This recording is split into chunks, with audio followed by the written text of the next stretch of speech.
This is Case Closed, crime stories from the golden age of radio. Welcome back to Case Closed. Thanks for joining me today. We've got another hour of old-time radio crime for you, beginning with Sherlock Holmes. We'll hear The Eyes of Mr. Leyton, his episode from September 24th, 1945. After that, it's Nero, Wolfe, and the Case of the Disappearing Diamonds. That story first aired March 9th, 1951. This episode from the life of Sherlock Holmes will be transmitted to our men and women overseas by shortwave and through the worldwide facilities of the Armed Forces Radio Service. Petri Wine brings you Basil Rathbone and Nigel Bruce in the new adventures of Sherlock Holmes.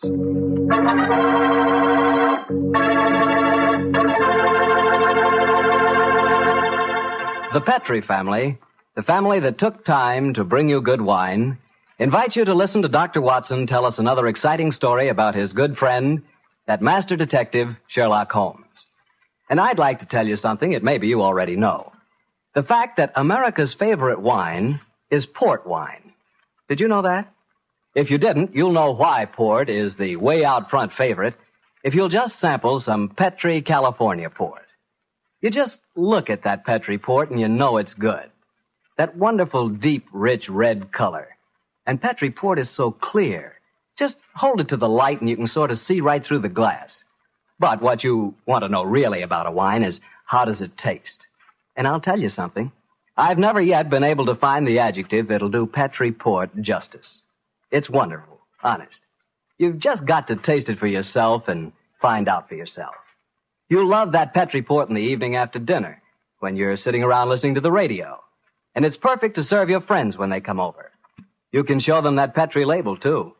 In fact, you can show it proudly. Because the name Petri is the proudest name in the history of American wines.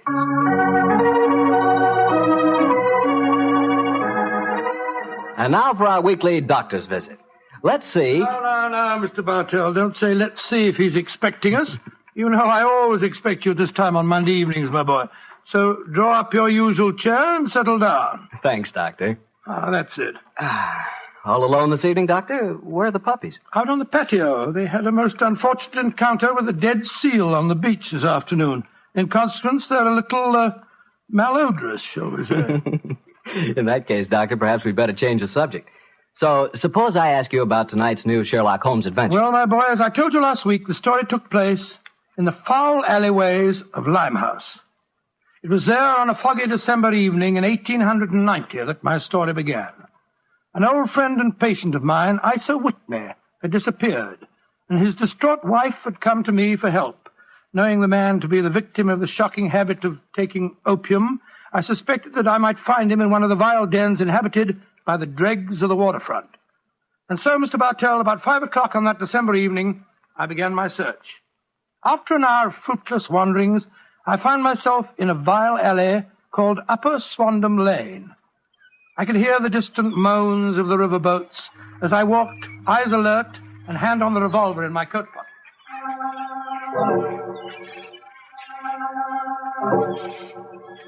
Suddenly, I saw a steep flight of steps leading down to a black gap, like the mouth of a cave. I walked down them.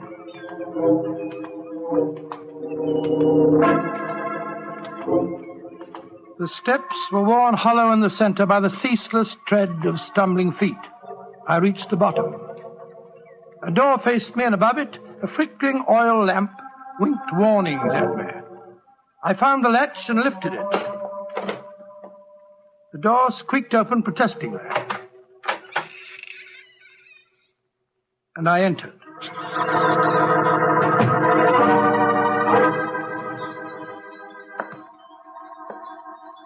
There was a tinkle of Chinese wind bells as I walked towards a long, low room. A strange sight met my eyes. Through the gloom, thick and heavy with the brown opium smoke, I saw that the room was terraced with wooden berths, like the forecastle of an emigrant ship. Out of the shadows, there glimmered little red circles of light, now bright, now faint, as the burning poison waxed or waned in the metal pipes. Bodies lay in strange, fantastic poses.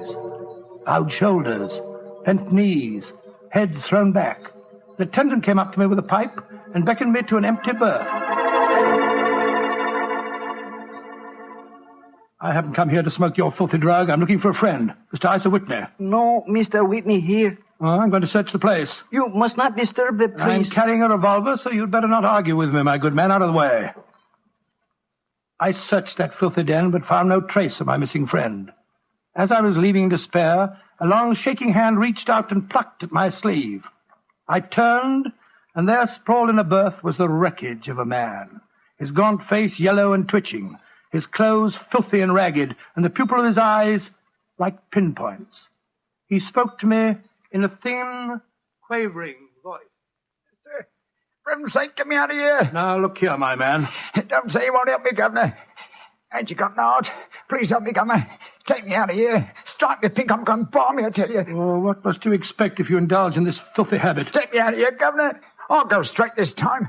Cross me out, I will. Oh, very well. Come along with me. I suppose it's my duty to help you. Ah, bless you, Governor. Here, now, give me your arm. You cannot take him away. He owe me money. That's a bleeding lie. I paid him when I come in, I did. He cannot go with you, Mr. You remember what I said about my revolver, you blackguard? If I have any more trouble with you, I'll fetch the police. Come along. He owe me money. He owe me money. Infernal scoundrel, owe me money. Tell him more proper, Governor. And I hope you didn't.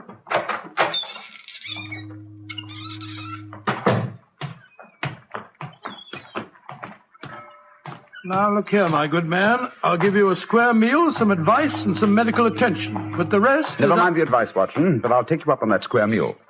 Holmes. Yes, I'm very glad to see you, old fellow. What brought you to that filthy den of iniquity? Oh, gracious me, I went to find a friend. And I, an enemy. Your disguise is wonderful. It completely fooled me. But I'm afraid the proprietor was beginning to penetrate it. That's why I staged the little rescue scene. Had I been recognized, my life wouldn't have been worth an hour's purchase. Well, how long had you been there? Why were you there? Come on, Holmes. Tell me all about it. With pleasure, old chap. But first, let's find a chop house. I want that square meal you promised me.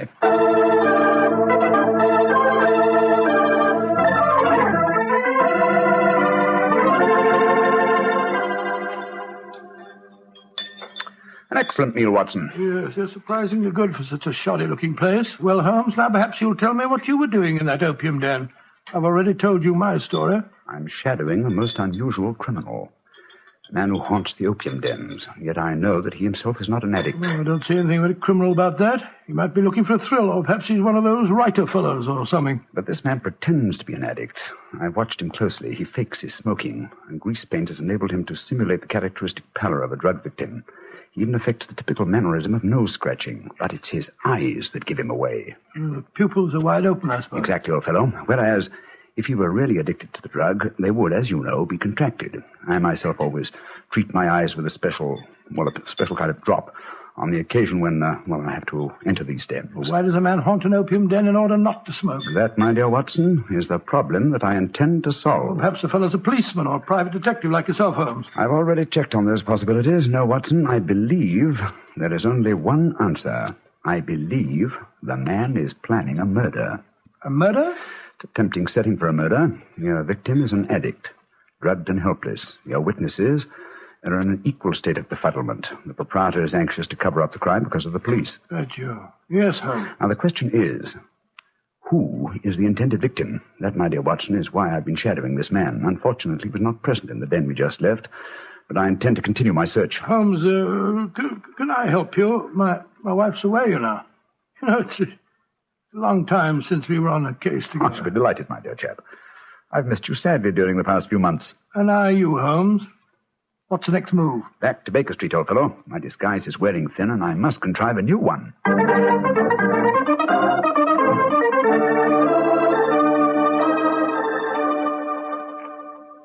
New disguise, eh?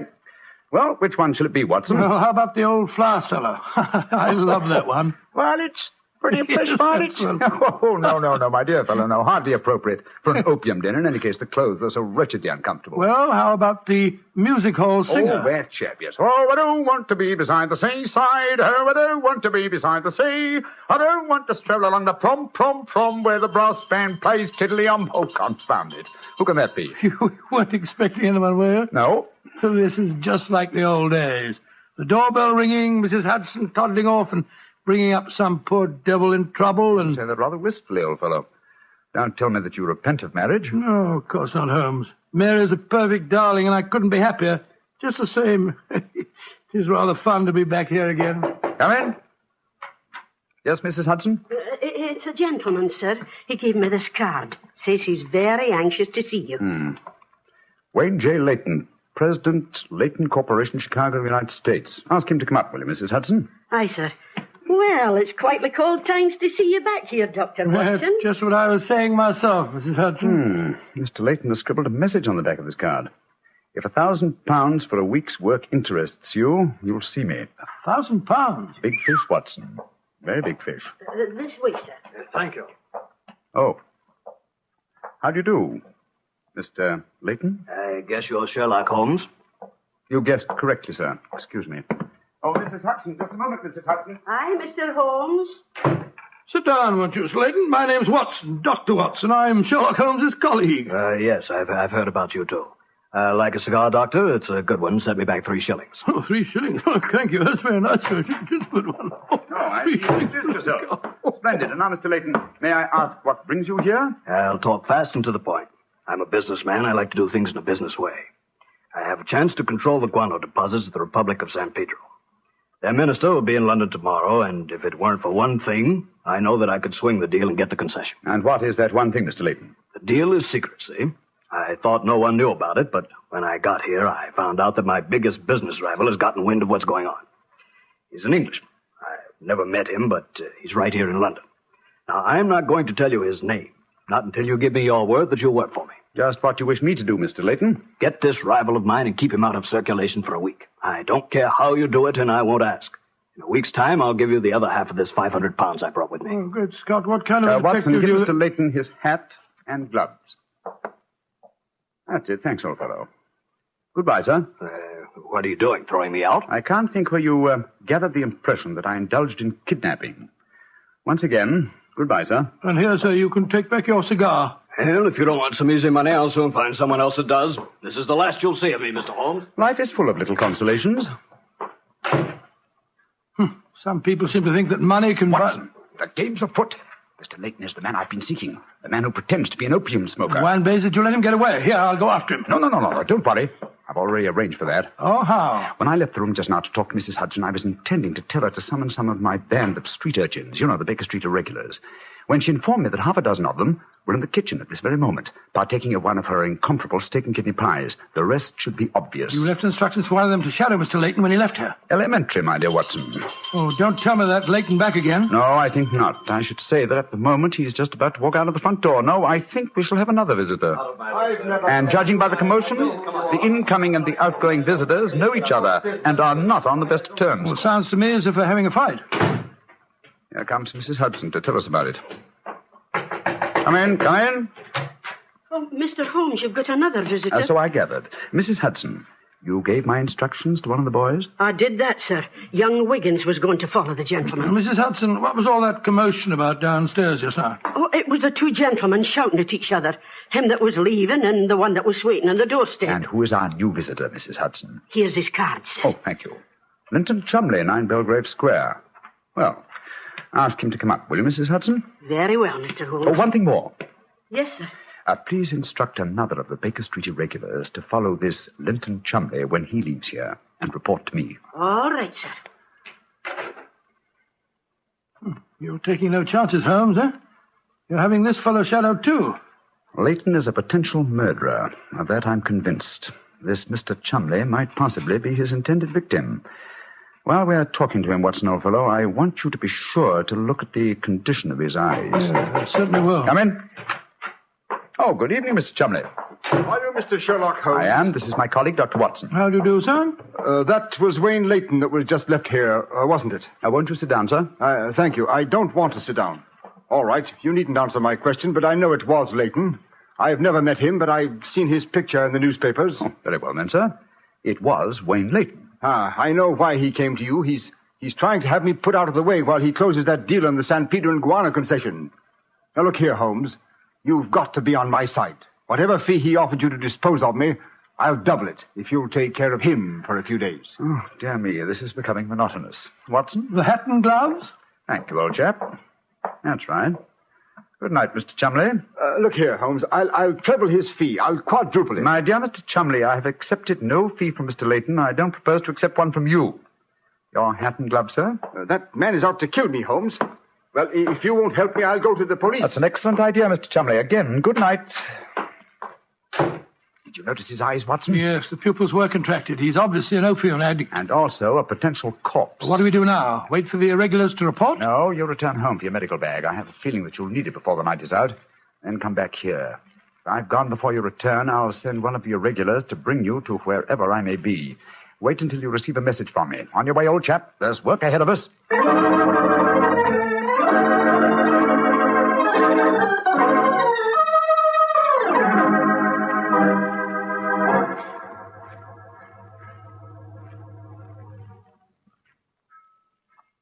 Wiggins, you're certain that this is the place that Mr. Holmes told you to bring me to? Oh, yes, Dr. Watson. The corner of Swanham Line and Brixton Street, Mr. Holmes said. Yeah, well, this is the spot, all right. I don't see any sign of him. Hello? This old woman coming towards us. So that's the disguise he chose. Oh, spare me a few coppers, will you, mister? My feet hurt something awful, and I ain't had a bite of food all day. No, you don't, Holmes. You can't fool me this time. As a matter of fact, your makeup isn't very convincing. You hardly look like a woman, and nobody's nose could be quite as red as that. Don't look like a woman, don't I? My nose is too red, is it? I'll take that. No, steady, look here. Making fun of a poor old woman whose plight I made her. I'm sorry, madam. I didn't mean to insult you. Well, matey, she gave you a bit of what for, all right, didn't she? Boxed your ears. No mistake about it. You mind your own business. And anyhow, why aren't you aboard your ship at this time of night? Because I'm not a sailor, Watson. It's Mr. Holmes. Great heavens, Holmes. I wish you wouldn't confuse me like this. I'd never recognized you. My dear Watson, when you're able to recognize me, it will indeed be the beginning of the end. When your eagle eye penetrates my disguise, I shall realize that my retirement is imminent. But enough of this. See that house opposite? You mean the ramshackle place with the broken tiled roof? Yes, I gave the irregulars instructions to let me know at once if our two quarries ever enter the same house at the one time. They're inside there now, and I'm going in after them. Be careful, Holmes. I better come along with you. Can't I come too, Mr. Holmes? No, certainly not. Both keep watch outside. If I need any help, I'll smash one of the windows, and then you can come in after me. Wait here for me. I don't expect I'll be very long. I'll be here, Holmes. Don't worry about me. Just take good care of yourself.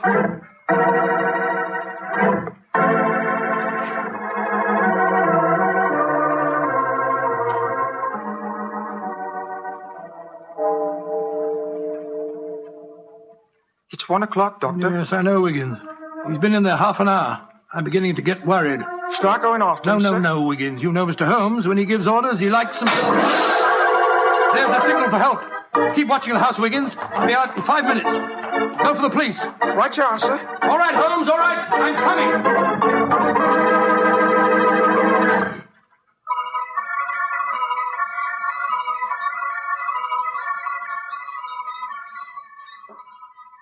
You have searched my house from basement to attic.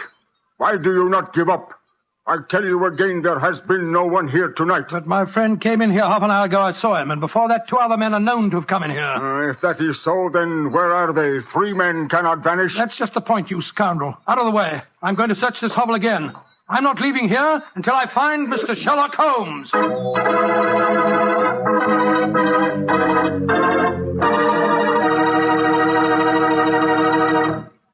You'll hear the rest of Dr. Watson's story in just a second. And if you don't mind, I'll take that second to say just one word to the ladies. And that word is muscatel. Petri California muscatel. I want you women to know about it because Petri muscatel is one wine that practically every woman likes. Maybe because it's such a beautiful color, like pale gold.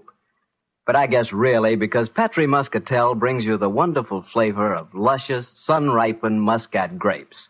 And that's a flavor. Try Petri muscatel after dinner, or any time as a change from Petri port. Remember, if it's a Petri wine, you know it's a good wine.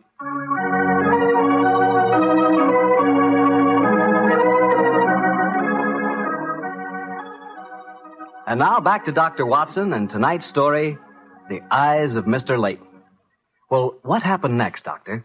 When you searched the house for the second time, did you find any trace of Sherlock Holmes or the 2 rival businessmen? No, Mr. Bartell, I'm afraid I didn't. What did you do? I told Wiggins to report the matter to the nearest police station and then rattle back to Baker Street in a hansom cab as fast as I could. When I arrived at the old familiar doorstep, I wrenched at the bell in a frenzy of anxiety. Finally, the door opened, and there stood Mrs. Hudson. Dr. Watson, what is it, sir? Why, you're as white as a ghost. Mr. Holmes, is he here? Aye, sir, came in half an hour ago. He was dressed as a sailor and was half carrying some drunken friend of his. Oh, thank heavens he's safe. I'll go up. All right, sir.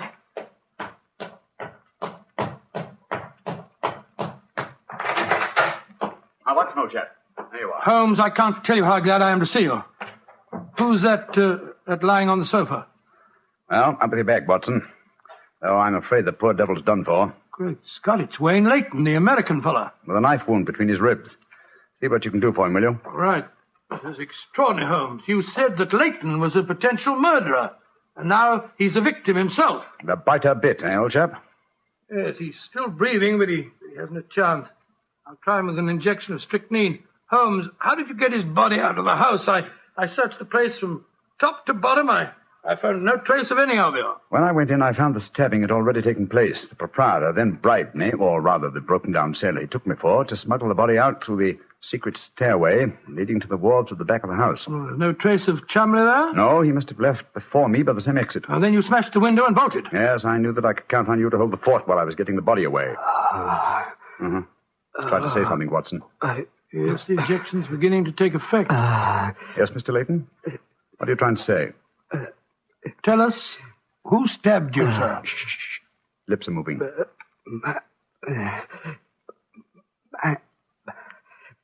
Mandalay.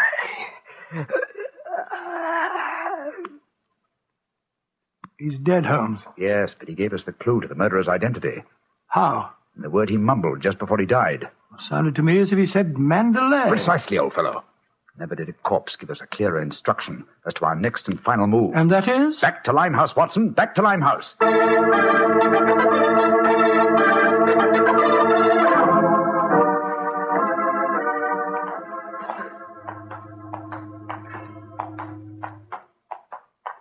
Here we are. This must be the place. What's this? Another opium den? Yes, I knew that since Chumley refrained from smoking earlier on in the night, in order to keep his faculties alert for murder, that an enormous reaction would set in. He'd have to find a den at once, and beyond question a different one from that in which the murder was committed. But how do you know that he's inside here? Well, just before you returned to Baker Street tonight, I had a message from one of my irregulars. He tracked him here after he escaped from the scene of the stabbing. That was a couple of hours ago. He might have slipped away again. No, Watson, tonight he came to drown his senses with a wretched drug. He'll be here. Come on.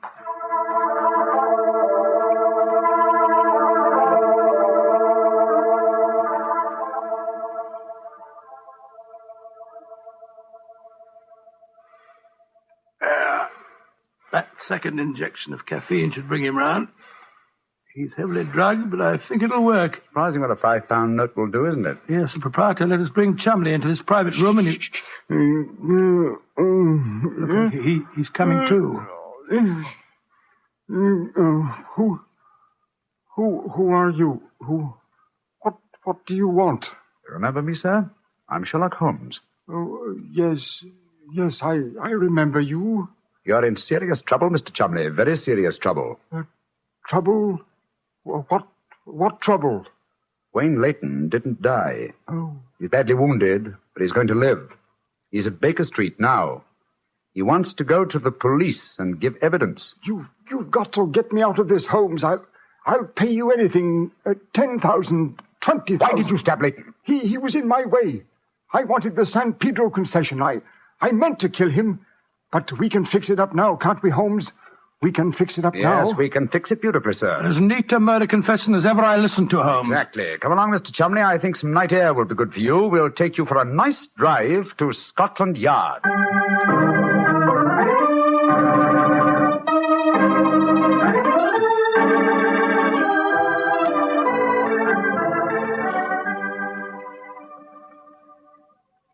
I brought you some kippers, gentlemen. You've both been up all night, and I'm sure you can do it. It's very thoughtful of you, Mrs. Hudson. Yes, indeed it is. What is Mrs. Watson going to say when she finds you've been out all night? Oh, don't you worry about that, Mrs. Hudson. She's very understanding. It's lucky for you that she is. Well, I'll go and leave you to your breakfast. Holmes, Yes, dear fellow? there's only one thing that puzzles me about this case. Oh, what's that? When Leyton was dying, he muttered the word Mandalay. How did that give you the key to the murderer's identity? Oh, the dead American had never met Mr. Chumley, you remember, except when they bumped into each other in our hallway. Yes, he told us that he recognized him from the newspaper photograph. And being an American, he had no reason to know that the name Chumley is in no way pronounced the way it is spelt. Oh, Joe, I never thought of that. Chumley. That name's spelt C-H-O-L, Chow, M-O-N, Mon, D-E-D-E-R, L-E-Y. Chol Mondale. Mondale. Precisely, old fellow. What you thought to be Mandalay was really Chol Mondale, the name of the murderer. Amazing case. You did a remarkable job, Holmes. I'm beginning to be confoundedly sleepy. Why not sleep, old chap? Your old room's all ready for you. Are you going to take a nap? Oh, dear me, no. I have much too busy a day ahead of me. Let me look at my engagement book. Baxter Square murder. I put the police on the track. The Duchess of Ferrers. I've got her material. The princess who was about to run away from home. Good gracious me, let her run. The Pope's cameos. Ah, yes. His Holiness must not be kept waiting. Can I help you again, Holmes? Mary doesn't return until tomorrow. Well, I thought you were sleepy, old fellow. Sleepy rubbish. I never felt more wide awake in my life.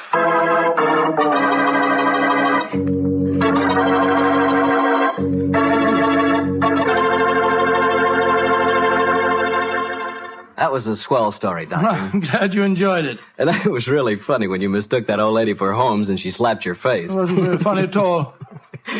Sure it was. Come on, admit it, Doctor. Well, she did look like Holmes in disguise, you know, and you would have made the same mistake that I did. Okay. Her nose was ridiculously red, and she did look like a man. Look, Doctor, forget I ever said anything. I won't say another word. I'll keep my mouth closed forever.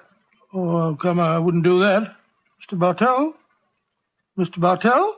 Won't you even open your mouth to finish your wine? Your Petri wine? Okay, you win. You know I'll open my mouth for Petri wine anytime. That Petri wine is always good wine. And for good reason, too. The Petri family has always owned and operated the Petri business. They've been making fine wines for 3 generations, since way back in the 1800s. That adds up to a lot of experience. Experience handed on down from father to son, from father to son. The Petri family really knows how to turn luscious California grapes into fragrant, delicious wine. And that's why, no matter what kind of wine you want, I'm sure you'll like it better if it's a Petri wine. Because Petri took time to bring you good wine. And now, Dr. Watson, what story are you going to tell us next week? Well, now, next week, Mr. Bartell, I'm going to tell you a most unusual adventure that Holmes and I had in the heart of the English countryside. It concerns a corpse, a missing revolver, and a beautiful girl who was frightened of her own shadow.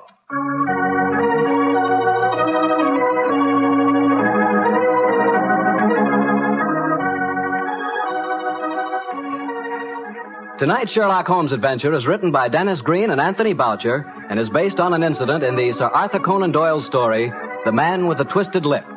Mr. Rathbone appears through the courtesy of Metro-Goldwyn-Mayer, and Mr. Bruce through the courtesy of Universal Pictures, where they are now starring in the Sherlock Holmes series.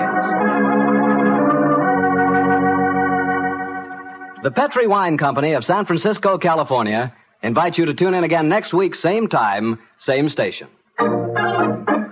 Oh, the Petri family took the time to bring you such good wine. So when you eat and when you cook, remember Petri wine. To make good food taste better, remember... Petri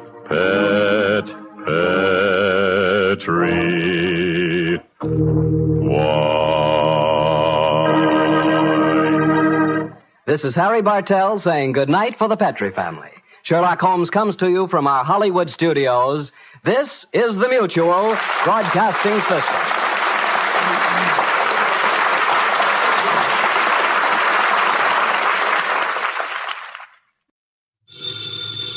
Ladies and gentlemen, the ringing of that phone bell brings you mystery, adventure.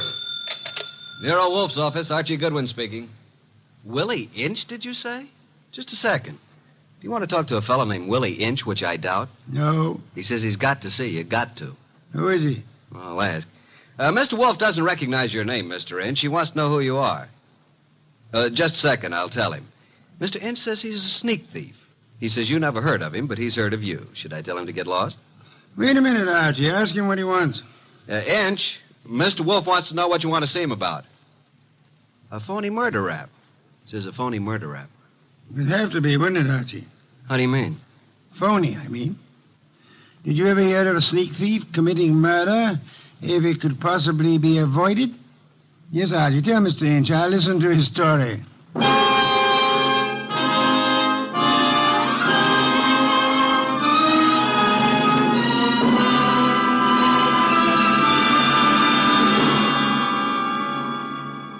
Ladies and gentlemen, it's that renowned genius who is the bulkiest, balkiest, most ponderous, and most brilliant detective in the world. Yes, none other than that chair-borne mass of unpredictable intellect, Nero Wolfe, created by Rex Stout and brought to you in a new series of adventures over this NBC network in the person of Mr. Sidney Greenstreet.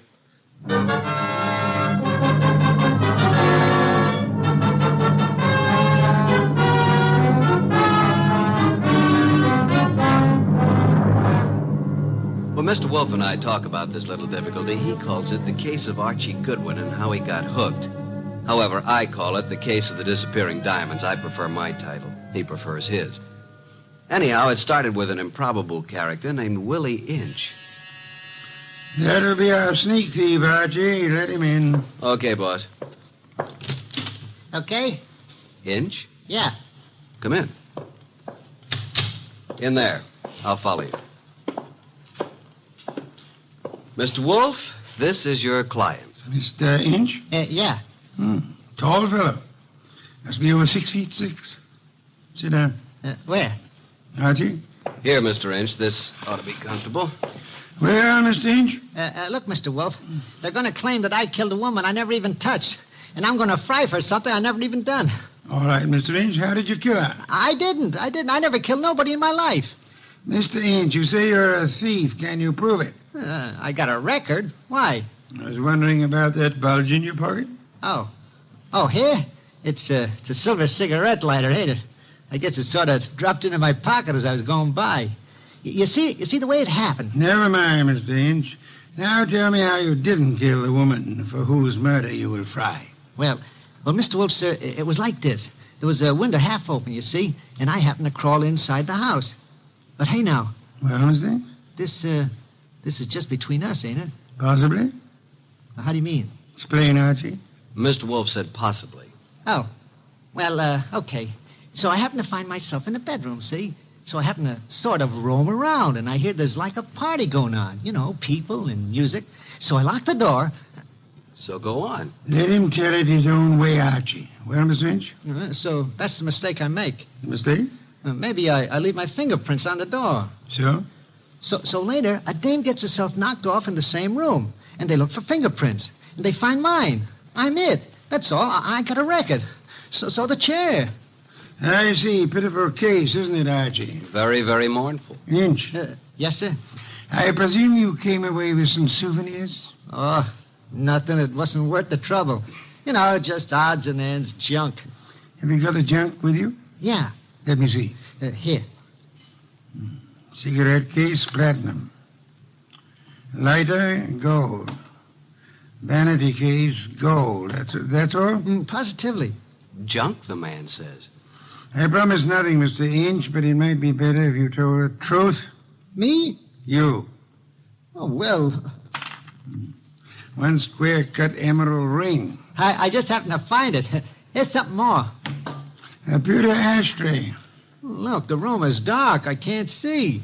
Piles of coats under beds and hats and handbags. I take what I find. Why didn't you turn on the lights? One of these big standing lamps. You know what I mean. Go on. I bump into it, and it scares the living... it scares me. So? I turn the switch. It don't work. Archie. That sounds like the law, boss. The law? Stay right where you are, Willie. May I suggest that there is a way to find out, Archie? Okay. We don't want any. Good morning, Goodwin. You remember me, your old friend, Inspector Kramer? 2 gentlemen with me are also with the department, Pearlie and Ostrakovich. May we come in? What do you want? We want a murderer, and we want some rocks worth $250,000. Does that answer your question? What makes you think you'll find all those goodies here? Come in, men. We know Willie Inch is here. Where is he? Now, just a second. We're coming with you, Goodwin. Okay, Inspector, come along. The law. That's Willie Inch. Frisk him. No weapons? Okay, just put the cuffs on him. Inspector Kramer. Oh, yes. Hello, Wolfe. I want to tell you something about this man whom you and your men have so bravely captured in my office. You don't need to tell me about him, Wolfe. We know about him. Do you indeed? Yes. We know he killed Mrs. Florence Avery March and stripped $250,000 worth of diamonds off her. That's all we need to know. I didn't do no such a thing. Where's the ice, Willie? I never even seen none, honest. Take him away, boys. I'll make the charge when I get back to my office. Wait. Mr. Wolfe, sir. Take him. Look, I ain't done nothing, I tell you. Inspector Kramer. Yeah. We're going to have a little talk now, aren't we? If necessary. How do you mean? Explain, Archie. Mr. Wolfe means you're going to have a little talk, if necessary. Very funny. I will now draw up a chair and show you why it's necessary. In the first place, $250,000 worth of diamonds makes it necessary. Archie, if you please, a bottle of beer. Okay. Will the inspector name his poison? You know I never drink on duty. And just for me, Archie, please. On my way.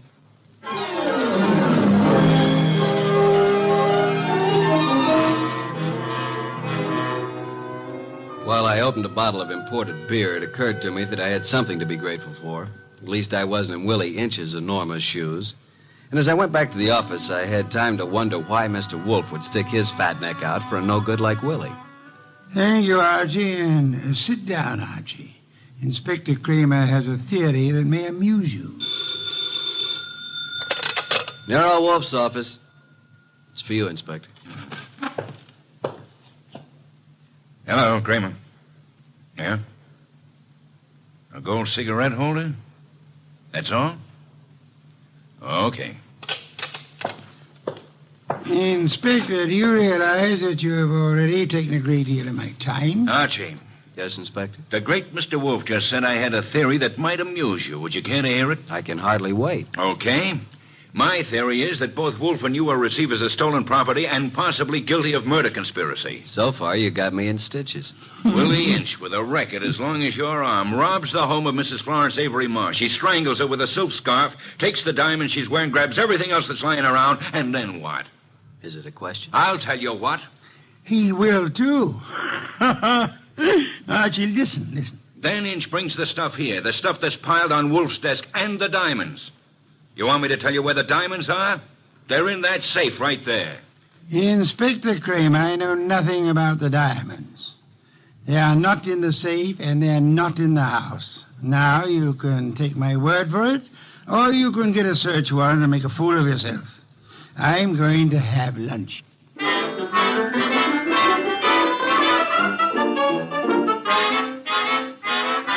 By 2 o'clock, the newspapers were full of the murder of Mrs. Florence Avery March. The suspect was already in custody, caught at the home of Nero Wolfe, well-known private investigator. Some of the stolen jewelry had been recovered, but not the diamonds. Then we had a visit from Mr. Anson Stark, who had opened Mrs. March's door and found her dead. Stark was a big athletic guy of about 30 or so, with the large, capable hands of a surgeon or a laboratory worker. He seemed annoyed at the inconvenience we caused him, but that was only natural. That's the story, Mr. Wolfe. I don't see how I can add anything more to it. You had known Mrs. March for several years, huh? Casually. When you broke the door open, was it difficult? Not very. You were the first into the room? There were 3 or 4 of us. We pushed in together.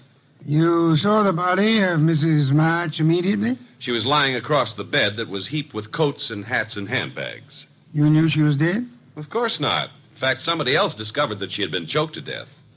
And who discovered that the diamonds were gone? I don't know. I didn't. Were there many diamonds, Mr. Stark? No, just a few, but big ones. She wore them on a pendant around her neck. Mr. Stark, I want to thank you again for having been so patient. I have been patient, Mr. Wolfe. I have my own business to attend to. Which is? Oh, I have a small but hopeful enterprise. Electronics, tubes for radio and television. Mostly experimental. Well, that reminds me, Mr. Stark. When you entered the bedroom, was the light on or off? Let me see. Of course, it was on. It must have been on. Why? Just curiosity, Mr. Stark. Oh? Anything more? That's all, except thank you for coming here. Archie, will you take Mr. Stark to the door?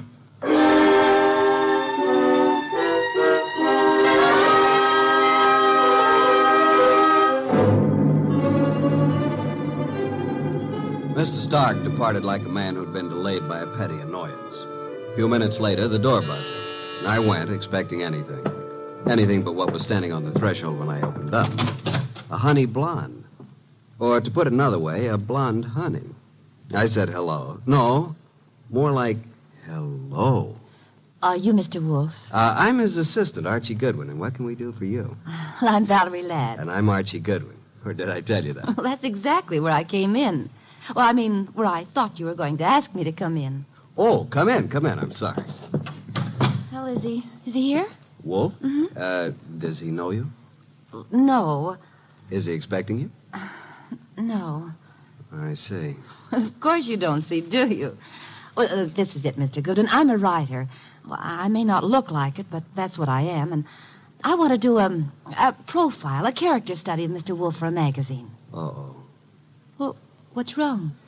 Well, you see, there's a writer named Rex Stout. Oh, I know. He's written a lot about Nero Wolfe, but, well, can't I write about him, too? I don't know if he's going to like it, but you can't be shot for trying. Come on. Mr. Wolfe, this is Valerie Ladd. Pardon me for not rising, Miss Ladd. It is not impolite. It is merely impracticable. Miss Ladd wants to write about you for a magazine. Please, Mr. Wolfe. Nonsense. Mr. Wolfe, if I could just spend a few hours with you, that would be enough. Would it indeed? Oh, yes. Have you written much, Miss Ladd? Oh, reams. You know, the habits of writers interest me. The habits? Yeah, the writing habits. For instance, do you use a pen or a pencil? Do you dictate, or like most writers, do you do your own typing? Mr. Wolfe, if you knew the hours and days and years that I've pounded a typewriter. Of course. Archie. Yes, sir? Why don't you take Miss Ladd up and show her the orchids?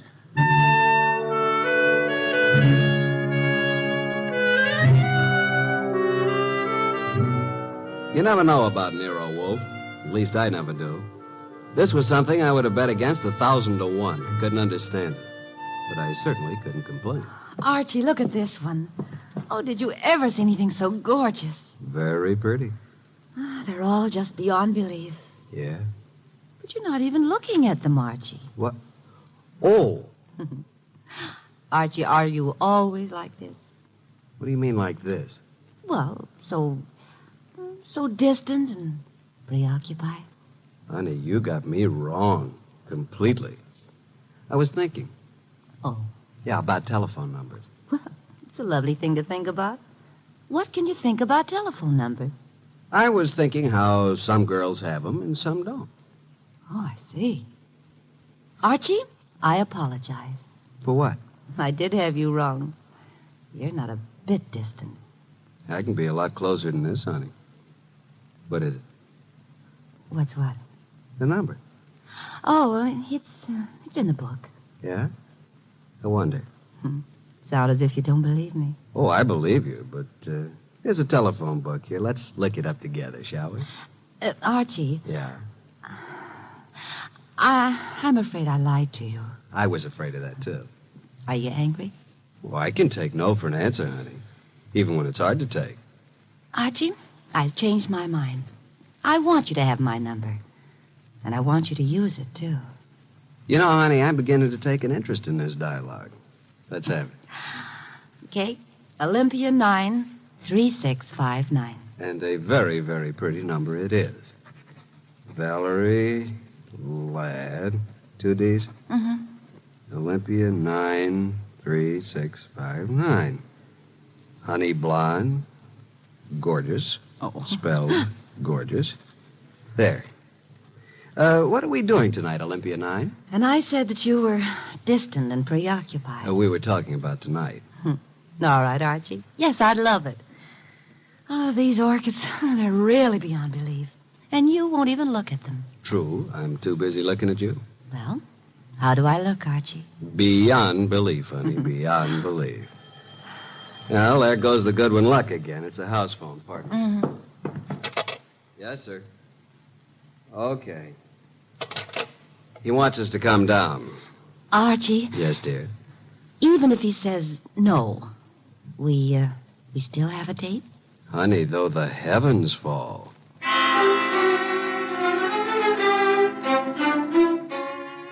When we entered the office, Mr. Wolfe was frowning over a sheet of letter paper in his hand.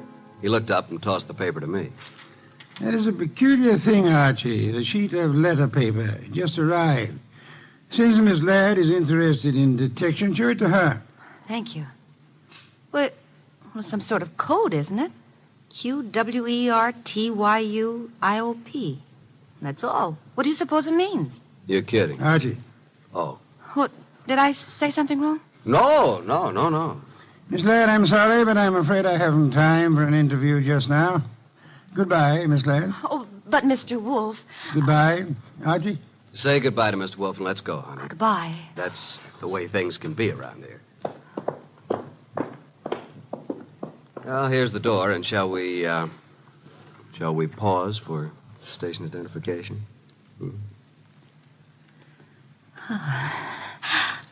I'll wipe it off, Archie. There. Thanks. What happened, Archie? Yes, indeed. Yeah, Mr. Wolfe, I mean. Oh. Why did he suddenly want me to go? Well, I'll tell you, though I don't know whether I should. That code message he showed you? Yes. Quirt you up? You remember. Yeah, sure. Because I use a typewriter. From left to right, it's the first bank of letters on any typewriter. I see. It was a test. Yeah. And you flunked it, baby. You're no writer. Archie, I can explain Sure. it. Tonight. Tonight, Archie.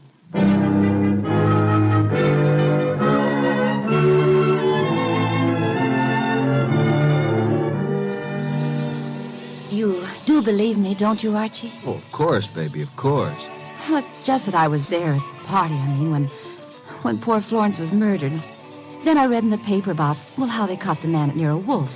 And I always wanted to be a writer, so I thought if I could get an exclusive interview that would be a good way to start my career, wouldn't it? Yes, it would. Pardon me a second, will you, Valerie? I got to make a phone call. There's a booth. It'll only take a minute or two.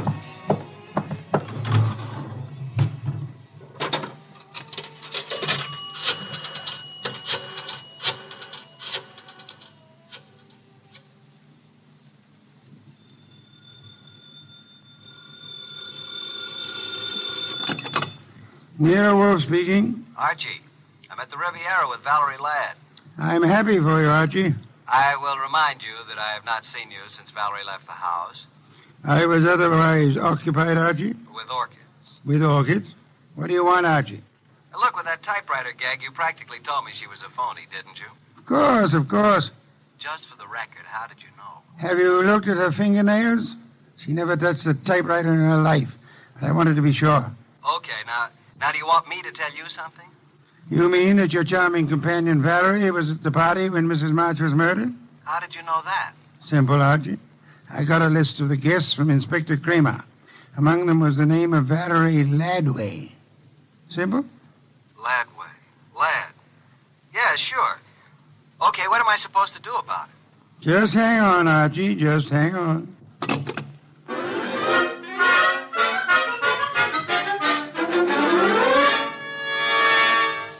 I went back to the honey blonde, the beautiful phony Valerie Laddway. I went back to the table where she should have been, but she wasn't there. I sat down and waited. Looked at my watch, 11:24. 11:32, no Miss Laddway. 11:45, I finally realized that not only Valerie, but her coat and bag were also absent. I called the waiter. Yes, sir? What happened to my friend? The young lady left some time ago, sir. Okay, give me the bill. She paid it, sir. She did? Yes, sir. In fact, she said you gave her the money for it. Yeah? Wait a minute. Well, I didn't know it, but she is certainly right.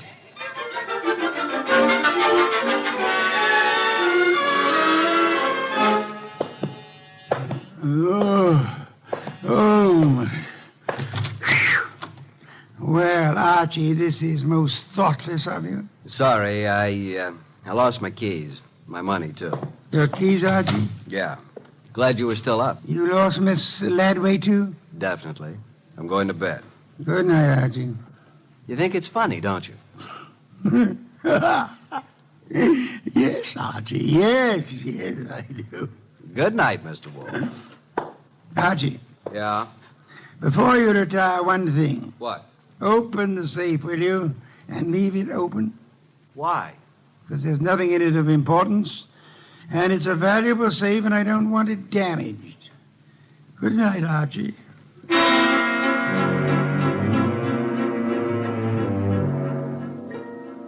At about 2 o'clock in the morning, I thought I heard a noise. I got up, put on the rest of my pajamas, picked up my gun, and went down to the office. The man had his head in the safe, and everything was scattered all over. I stepped inside the door. Put your hands behind your back and stand up. Huh? Okay. Now, just what are you after, bud?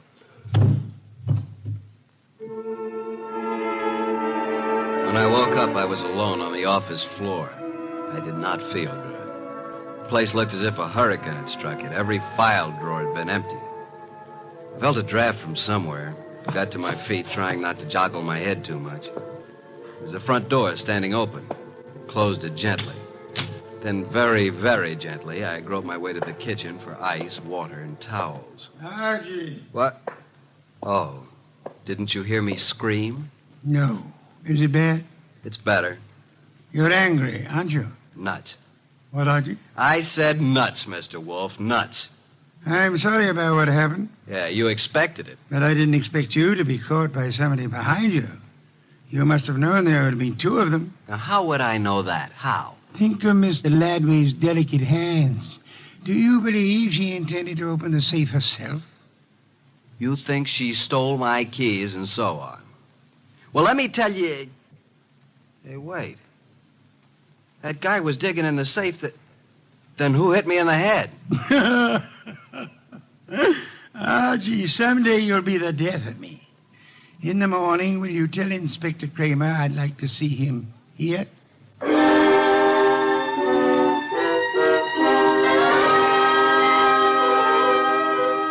Fuming and protesting, Kramer arrived about 1:30. When I let him into the office, Mr. Wolfe was gazing thoughtfully at the ground floor plan of the house of the late Mrs. Florence Avery March. We'd gotten it from the original architects. Wolfe looked up and almost smiled. Thank you for coming to me, Inspector. You know how difficult it is for me to come to you. Okay, what's up? I take it you haven't found the diamonds.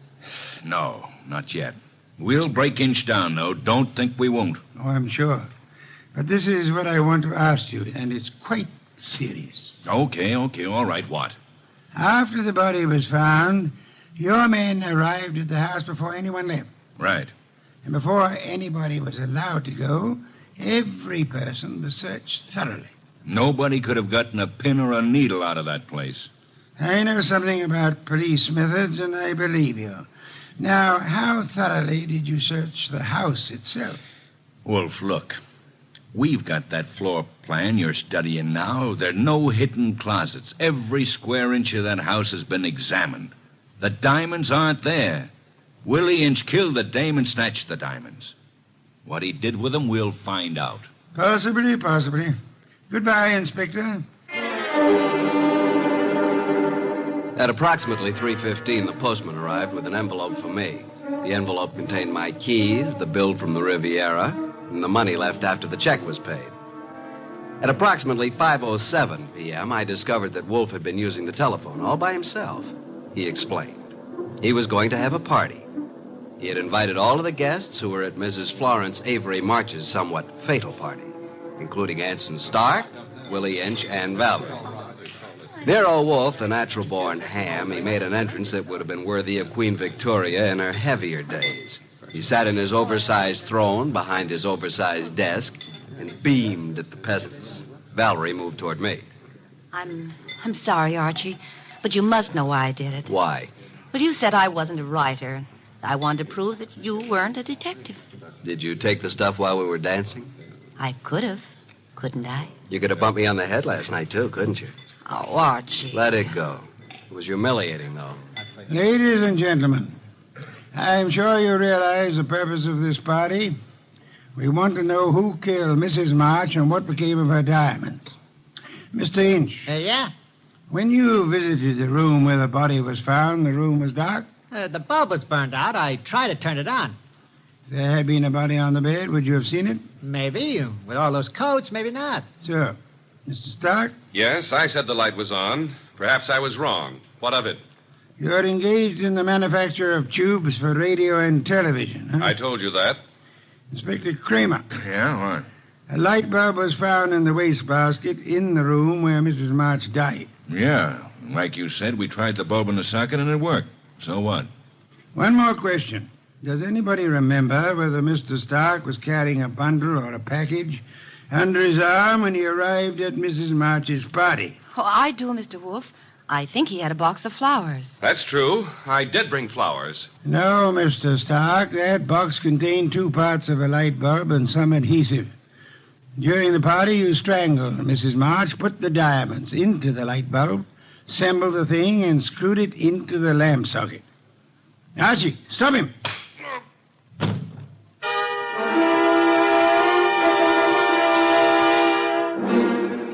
Really, Archie, it was quite simple.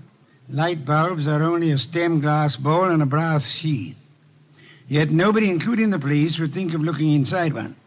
And Mr. Stark could come back and collect his treasure any time after the excitement had died down. What's the matter, Archie? I got a headache. Valerie Ladby. Poor girl. She and whoever the man was with her must have thought the diamonds were here. That bump on your head will be better in the morning. A bottle of beer, please, Archie. I'm going to bed. Yes. Why must you place such confidence in women? Remember what happened to Mark Antony and Samson and Archie Goodwin. Good night, Archie.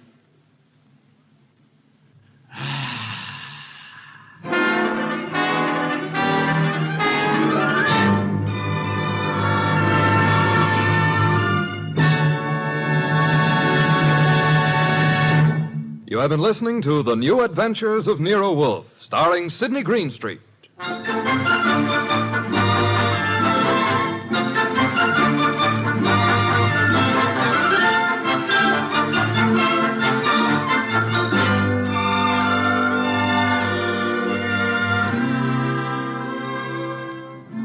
Tonight's transcribed story by Mindred Lord was based on the characters created by Rex Stout, produced and directed by J. Donald Wilson. This is an Edwin Fadiman production. In the cast were Harry Bartell as Archie Goodwin, and G.G. Pearson, Bud Heaston, Gray Stafford, Dick Ryan, and Bill Johnstone. Next week at this same time, Nero Wolfe and Archie will bring you The Case of the Midnight Ride. Don Stanley speaking. 3 chimes mean good times on NBC.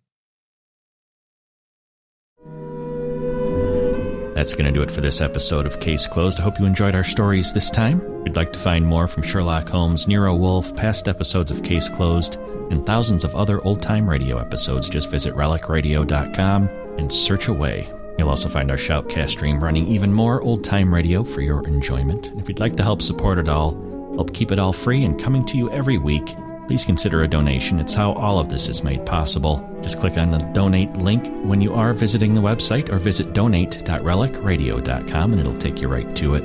My thanks, as always, to those who have helped out, and thanks for joining me today. Be back next Wednesday with Johnny Dollar and Philip Marlowe on another episode of Case Closed.